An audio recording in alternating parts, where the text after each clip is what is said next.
So as the ANC concludes its NEC meeting today, we are looking at the presidential hopefuls, Cyril Ramaphosa and Dr. Zweli Mkhize, as political brands. Based on the recent allegations leveled against them, the question is, what image would they represent in repositioning the ANC as a brand post the elective conference? And also, how are they dealing with the scandals that are facing them now? Tshepo Matseba is the managing director at Reputation Fest. Tshepo, thank you so much for making time for us on Newsfeed this afternoon. These are so far the top two presidential hopefuls. Both of them are facing scandals. The controversies are not necessarily the same. I mean, the president has to deal with Phala. The former Minister of Health has to deal with the involvement in the Digital Vibes matter. And I say they're not the same because there's no finding against the president as yet on Phala, but there is a finding against Dr. Zweli Mkhize on Digital Vibes by the SIU. How have they handled these controversies, do you think, ahead of the conference?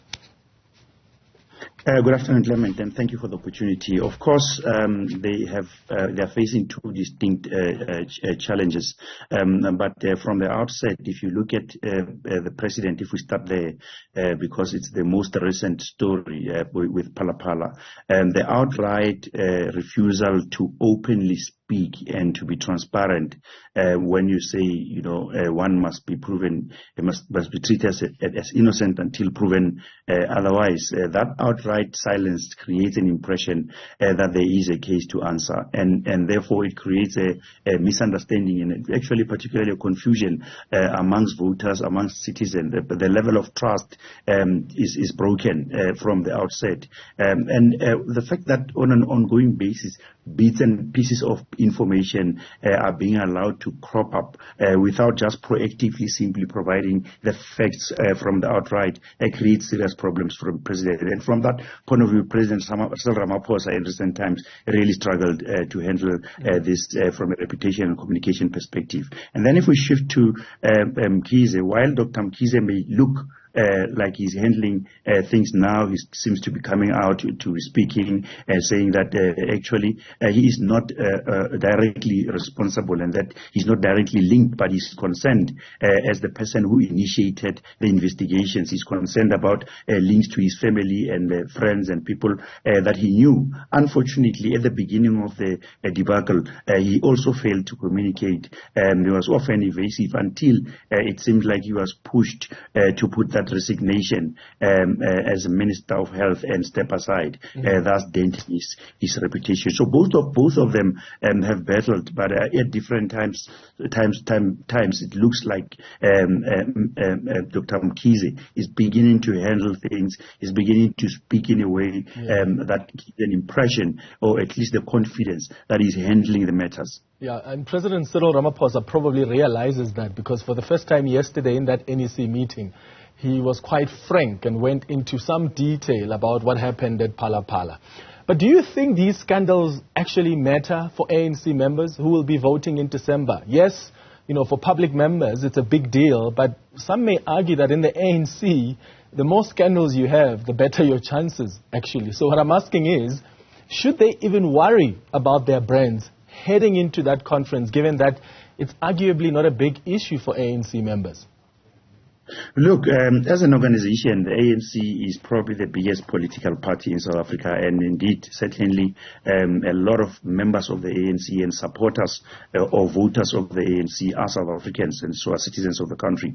And therefore, the ANC should be worried about its brand and its image. It's actually that the damage to this brand is doing more opportunities for opposition parties who are evidently not doing enough to capitalize on opportunity, and we hope that they are aware of just the silver platter opportunity that is being granted to them by two of the ANC's most influential leaders at this specific point in time. So it does matter. But what is different about the ANC is that members of the ANC and voters, because not necessarily every voter is a member, but those supporters of the ANC support the organization for historical reasons, for patronage, and for various other far more emotional reasons. And so So the struggles of image and reputation don't necessarily equate to significant loss in voter support, even though we've seen in the last municipal elections that the ANC did battle and they were bleeding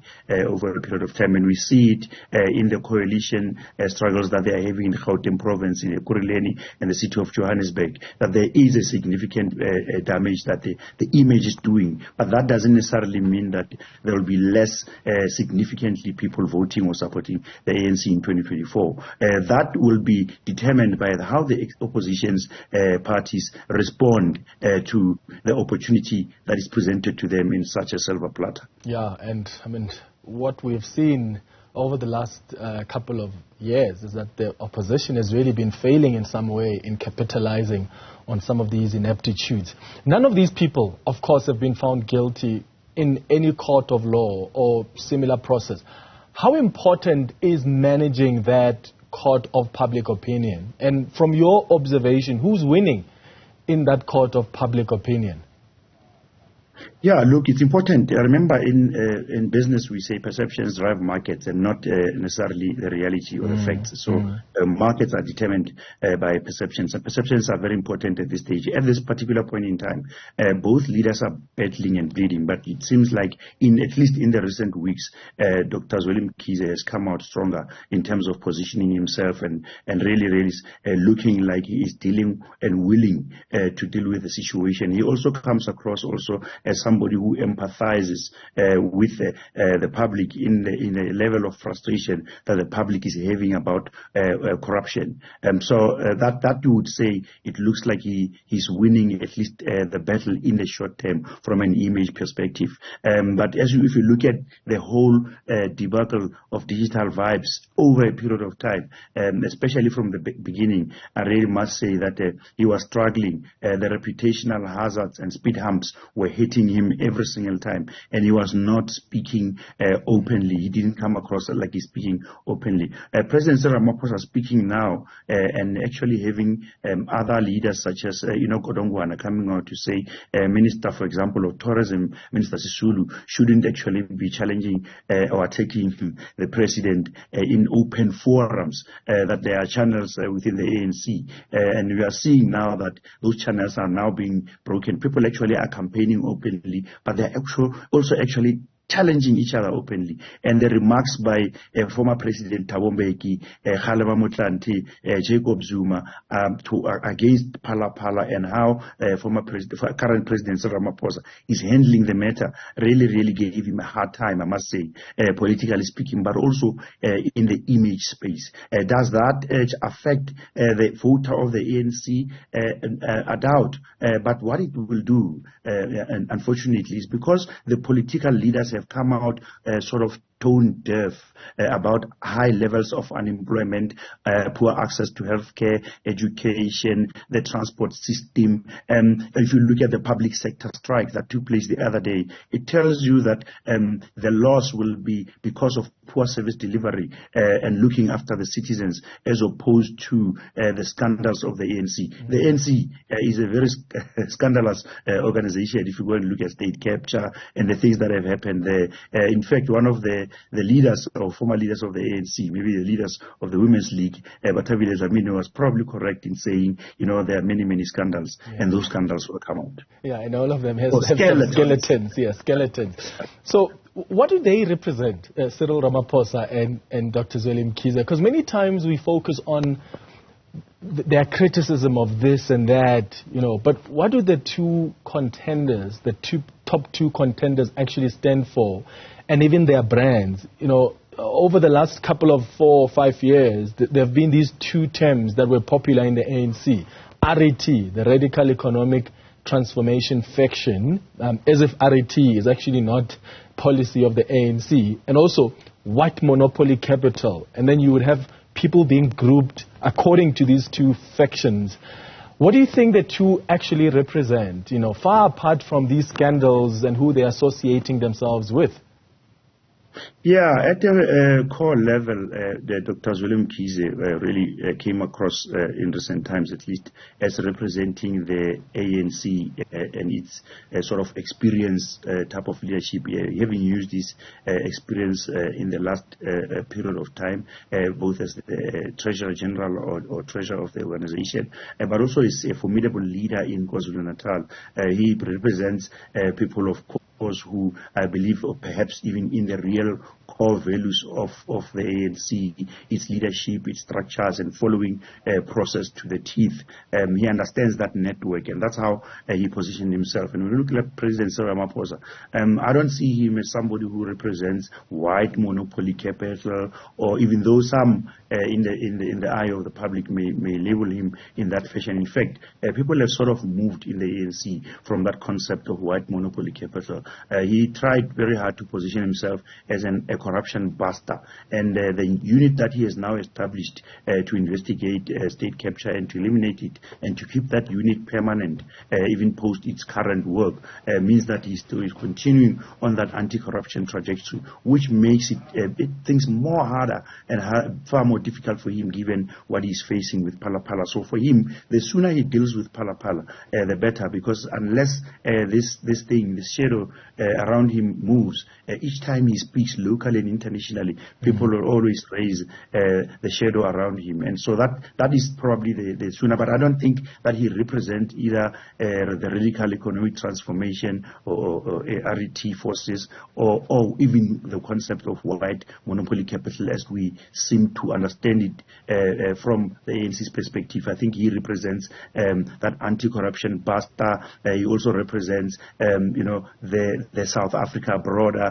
Sometimes he reminds people of the days of Nelson Mandela. So he comes across as creating a little bit of balance. Where he has lost, I think, is to appeal to those angry or perhaps frustrated ANC supporters and members who are frustrated with things such as service delivery, unemployment, access to healthcare, education, and so on and so on. And importantly, I think he has appealed to business, and I won't call business white monopoly capital, because even black business is somewhat from time to time impressed, because business is looking for predictability for them to do business. And when the environment, from a policy framework point of view, is predictable, they know that the space is good for future business and for future investments. Yeah, so it's one thing to appeal to the ANC because the standards are not so high. It's another thing to also appeal to business, but importantly, it's another thing to appeal to South Africans, especially ahead of elections in 2024. Are these two top contenders strong enough to convince South Africans to give the ANC another chance in 2024? Or is there one who has a more stronger reputation and credibility than the other? We have to be honest in this conversation. Both their reputations currently are bleeding.